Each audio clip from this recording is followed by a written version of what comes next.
à tous, merci beaucoup pour cette invitation. Donc, je m'appelle Paola Bourdon, je suis la cofondatrice d'Emagina, qui est un dispositif médical pour les femmes enceintes. Saviez-vous que seulement 20% des femmes enceintes qui accouchent pour la première fois ont un périnée intact? Ça signifie qu'en effet, 8 femmes sur 10 vont, elles, avoir un périnée impacté suite à des déchirures suturées ou une épisiotomie. Ce qui est très douloureux et difficile à vivre au moment de l'accouchement, mais aussi après, parce que ça va créer plein de problèmes de santé par la suite, tels que des fuites urinaires, des descentes d'organes ou des troubles sexuels importants. C'est pour ça qu'on a créé, en fait, avec mes associés, on est parti de ce constat alarmant pour créer Emagina. C'est un dispositif médical breveté qui permet aux femmes, en fait, d'assouplir leur périnée pendant toute la grossesse, à partir du 5e mois jusqu'à l'accouchement, et de pouvoir suivre en fait toute leur progression au fil des mois à travers l'application mobile. Donc on va vraiment venir assouplir le périnée de façon très douce en proposant notamment un coaching sur mesure, parce qu'on va proposer aux femmes d'intégrer la taille de la tête de leur bébé dans l'application au fil des séances avec l'échographiste. Donc ça va vraiment être soi-même, son bébé, son corps, pour justement se préparer physiquement et psychologiquement à l'accouchement. Donc vous vous rappelez des 20% de périnée intact dont je vous parlais en début de pitch? Eh bien, grâce à Emagina, on passe à plus de 60% de périnée intact au moment de l'accouchement pour les femmes prémipare qui accouchent pour la première fois. Et ça, c'est vraiment une révolution parce qu'il n'y a aucun dispositif qui permet de le faire aujourd'hui dans le monde. C'est un marché bien sûr énorme puisque ça touche toutes les femmes. Il y a plus de 80% de femmes qui vont accoucher au moins une fois dans leur vie. Et rien qu'en Europe, ça représente plus de 4 millions de femmes par an. Notre business model est en fait assez simple, c'est qu'on va proposer aux professionnels de santé, majoritairement les sages-femmes, mais aussi les obstétriciens et les kinés, de proposer, de prescrire le dispositif médical aux femmes enceintes. Les femmes enceintes vont ensuite l'acheter, au départ sur notre site internet, puis après, dans un second temps, en pharmacie, et vont pouvoir l'utiliser à domicile, tranquillement, pour pouvoir s'entraîner. Ça va permettre également aux professionnels de santé d'améliorer leur accompagnement au fil des mois, parce qu'aujourd'hui, ils n'ont aucun moyen de savoir exactement ce qui se passe à la maison. Et lors des rendez-vous avec les femmes, elles ont quelques minutes pour poser les questions, et c'est souvent trop peu. Donc en fait, on améliore la relation à distance et on améliore aussi au moment de l'accouchement, la prise en charge de la patiente. Parce que tous les professionnels de santé, sages-femmes, obstétriciens, au moment de l'accouchement, vont pouvoir savoir exactement qu'est-ce qu'il en est de leur périnée et donc pouvoir mieux accompagner aussi au moment de l'accouchement, savoir s'ils doivent poser ou pas, par exemple, le ciseau pour l'épisiotomie. Aujourd'hui, il existe très peu de dispositifs médicaux pour les femmes enceintes. Au moment de l'accouchement, on a deux types de concurrents. Ceux qui vont permettre d'assouplir le périnée, comme Emagina. En fait, il n'y a que Epino et l'automassage du périnée. Epino, c'est un vieux dispositif allemand qui est totalement manuel, non connecté. On ne peut pas savoir exactement la taille du dispositif à l'intérieur du corps au moment où on fait l'exercice. Et après, toutes les sondes de rééducation. Et donc, là, pour le coup, c'est plus sur la musculation du périnée et non pas l'assouplissement du périnée. Donc nous, on va se placer sur l'avant, pendant et après l'accouchement. Et un des points aussi importants, c'est qu'on va vraiment tout digitaliser, à récolter des vraies données avec le dispositif médical en temps réel, ce qui va permettre en fait aussi d'avoir des données objectives et de pouvoir faire plusieurs investigations cliniques et vraiment de la recherche et développement sur le corps de la femme. Ce qui est assez difficile aujourd'hui à faire. Donc le dispositif sera vendu au prix de 199 € comme la plupart des sondes périnales actuellement. On a une stratégie d'influence auprès du corps médical afin justement de faire en sorte que les professionnels de santé vont l'adopter et le prescrire. Donc on a un board médical et scientifique qui est composé de professionnels de santé du secteur public et privé, notamment le professeur Yvil qui est le chef de clinique de la maternité de Necker à Paris, et aussi le docteur Dessauve, qui est le chef de clinique de la maternité de Lausanne en Suisse. L'idée aussi, c'est de pouvoir rembourser ce dispositif médical on est déjà en train de discuter avec des mutuelles et on a déjà vu pour le parcours de remboursement du dispositif médical par la sécurité sociale. Donc voilà, c'est un de nos challenges et on veut vraiment aller au bout de ça pour que toutes les femmes puissent l'utiliser en France et même à travers l'Europe. On a déjà vu aussi les parcours de remboursement qui peuvent être facilités pour ce genre de dispositif médical. On a aussi une stratégie d'acquisition, bien sûr, digitale avec les professionnels de santé. Et donc là, on est en train de créer une communauté de professionnels de santé. Et également, on va travailler avec des influenceurs et la presse spécialisée pour justement faire parler du dispositif auprès des professionnels de santé et des femmes enceintes. Actuellement, on est en pleine levée de fonds pour pouvoir justement réaliser l'investigation clinique, être marquage CE et aller jusqu'à la commercialisation du dispositif médical. Aujourd'hui, en fait, on lève donc 850 000 € en equity, donc en part. Et là, on est en train de finaliser la levée de fonds, mais il nous reste encore quelques tickets. Donc, n'hésitez pas à venir me voir. Mais normalement, d'ici début juillet, ce sera bon. Donc aujourd'hui, en fait, il y a tout un parcours un peu du combattant pour être dispositif médical, parce qu'on est dispositif médical de classe 2B. On va commencer l'investigation clinique afin d'obtenir marquage CE en octobre prochain. On est une équipe très complémentaire. On a le docteur Mellerio qui est obstétricien, qui a accouché des femmes pendant plus de 40 ans. Et les 10 dernières années de sa vie, il s'est vraiment focus sur comment permettre aux femmes de conserver un périnée intact. Donc c'est grâce à lui que je suis devant vous aujourd'hui, parce que c'est grâce à tout son travail et ces 10 années de recherche qu'on a pu créer Imagina. Également Thomas et Roland, qui sont ingénieurs et développeurs et avec qui j'ai travaillé pendant 3 ans dans un autre projet hardware aussi. On aime bien en paramédical, c'était une lampe d'aide à lecture pour les dyslexiques. Et donc on a souhaité monter notre propre société par la suite. Et donc on a créé Imagina tous ensemble. Et moi je m'occupe plus de la partie business développement et marketing pour Imagina. Je serais ravie d'avoir vos questions et n'hésitez pas à venir me voir à la fin. Merci.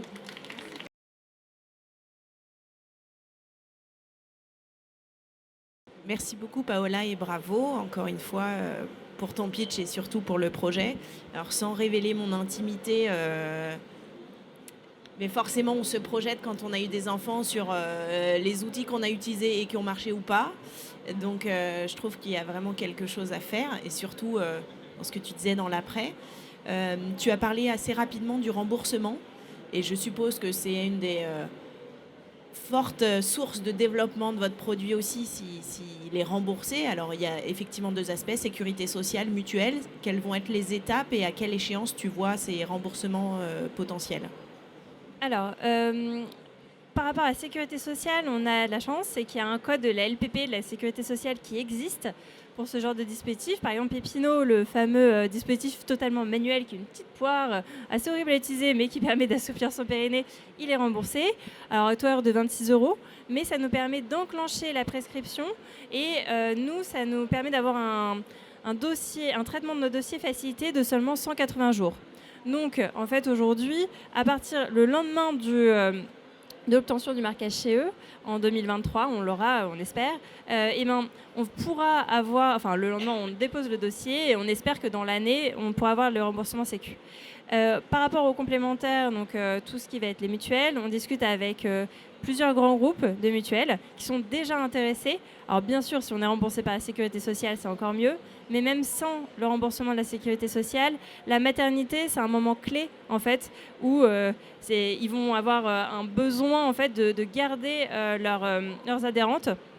C'est le moment en fait où on se rend compte que ça coûte une fortune finalement d'accoucher et qu'on va vraiment découvrir son assurance, sa mutuelle, et on va se dire ok, en fait j'ai besoin de me faire rembourser sur plein de choses et donc avoir des dispositifs attractifs à proposer à leurs patientes, à leurs adhérentes, c'est un énorme avantage. Écoute, merci beaucoup de prendre la parole sur un sujet très intime que de nombreuses femmes comprennent et dont elles parlent très peu.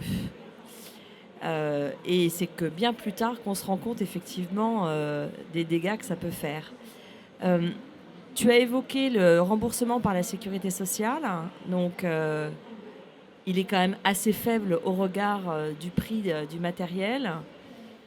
Les partenaires assureurs n'iront jamais compléter dans l'intégralité. Ça me paraît assez difficile, on va dire, en termes de résultats techniques. Maintenant, puisque tu portes justement en fait le marketing et le développement, ce sujet en fait de coût qui est primordial parce que l'utilité, il est démontré, et l'efficacité, tu l'as évoqué également. Mais est-ce qu'en termes de coût, vous avez fait en fait une enquête avec un panel de femmes enceintes ou pas, qui ont été enceintes ou pas, et jusqu'à quel tarif elles seraient prêtes à mettre indépendamment d'un remboursement par les assureurs? Parce que l'idée est géniale. Maintenant, elle peut très très rapidement buter sur des questions de coût et de se retrouver en fait uniquement entre les mains des femmes qui ont la possibilité de se le payer et d'autres qui n'auraient pas la possibilité de se le payer. Et donc, ça ferait perdre un petit peu la beauté en fait de ton projet. Tout à fait. Tout à fait. Alors déjà, pour le premier point, en effet, tabou breaker, parce que j'ai remarqué au fil des mois que, en effet, ça libère la parole et qu'en fait, je touche toutes les femmes. C'est assez impressionnant. Et d'ailleurs aussi des hommes, parce que souvent les hommes me disent « Ah mais oui, ma femme, je me rappelle de l'accouchement » ou j'ai eu ma cousine, ma sœur, enfin bon, bref. En fait, finalement, ça touche tout le monde et ça touche pas que les femmes et ça, c'est aussi intéressant. Par rapport au remboursement et à l'accès au marché, oui, on a fait une étude on a fait faire une étude de marché par un tiers et notamment on a fait des études, des interviews qualitatives et quantitatives. Et on a récolté les retours de plus de 300 femmes, jeunes mamans de moins d'un an, enfin qui avaient accouché il y a moins d'un an, et femmes enceintes. Et on a vu en effet qu'il y avait le prix est important, mais en fait, l'intérêt, l'impact du dispositif est plus fort. Parce que on voyait que si le professionnel de santé, justement, le prescrit et en parle, là, on a 80% de femmes qui se disent oui, prêtes à acheter Imagina. Et on avait mis le prix, et dans la question, on n'avait pas mis le prix avec remboursement sécu, on avait juste mis le prix. Donc ça, c'était un point fort. Ensuite, oui, il y aurait pas 100% potentiellement. Nous, on essaye, on est en train de travailler pour que ce soit pris en charge complètement par les mutuelles. Après, même s'il reste que quelques euros à mettre en plus, une cinquantaine d'euros, ça reste quand même moins cher que toutes les sondes périnéales qui existent après, qui vont permettre de rééduquer, qui sont pas, pour le coup pas remboursées et qui marchent très bien. Elvi, Physimed, Périfit. Et nous, en fait, notre objectif sur le long terme, ça va être vraiment d'accompagner les femmes avant et après, parce qu'on va le futur d'Imagina, c'est pas juste c'est déjà énorme d'accompagner les femmes au moment de la maternité, mais c'est aussi de les accompagner pour la rééducation du périnée et jusqu'à la ménopause, qui est un secteur extrêmement important. Alors, au départ, on va vraiment accompagner sur tout en lien avec le périnée, mais voilà, l'idée c'est d'avoir un accompagnement global de la femme et que le dispositif médical il puisse être utilisé dans toutes les grossesses, après et aussi pour la suite jusqu'à la ménopause. Du coup, je suis pas sûre que ma question elle fonctionne encore puisque c'est pour tout le temps. Mais bonjour Paola, bravo, vraiment merci beaucoup. Très rapidement, je me demandais justement, est-ce que vous aviez exploré, est-ce que la partie qui s'insère dans le vagin, c'est une partie qui est amovible et qui peut être changée? Alors, oui. D'accord. Pardon. Est-ce que du coup, vous avez exploré, pour réduire le coût et l'empreinte aussi écologique, la possibilité de le mettre en location et d'avoir un dispositif qui est remboursé par la sécurité sociale, au même titre que par exemple la tireuse de lait ou ce genre de choses qui coûtent trop cher et où là, du coup, la couverture, elle est facilement prise en charge complètement. Mais maintenant que tu dis que c'est pour toute la vie jusqu'à la ménopause, bon, du coup, la location. Mais malgré tout, pour des femmes qui n'auraient peut-être pas les moyens ou pas de mutuelle ou une mutuelle qui rembourse très faiblement, peut-être que la piste de la location sur, j'en sais rien, 1 an ou 2 ans, la préparation, puis l'après, vous l'avez examiné? Alors, oui, on l'a examiné. En fait, le souci, c'est que déjà, en effet, on veut que ce soit un dispositif qui va nous accompagner à plusieurs étapes de notre vie. Mais aussi, c'est un dispositif assez intime. Alors, on a regardé, en fait, on a tout mis en œuvre pour qu'on puisse le reconditionner et notamment lui donner une seconde vie, mais en passant par des usines spécifiques parce que ça reste un dispositif médical de classe 2B. Donc on ne peut pas juste enlever un bout, remettre, enfin voilà, ça reste très, et heureusement, encadré. Ce serait plutôt pour pouvoir donner une seconde vie d'un point de vue écologique. Ça, on l'a vraiment validé et on sait qu'on le fera. Mais voilà, sur le côté plus personnel, c'est pas notre vocation, on cherche pas à le louer aujourd'hui. Merci beaucoup. Merci. Une dernière question du coup.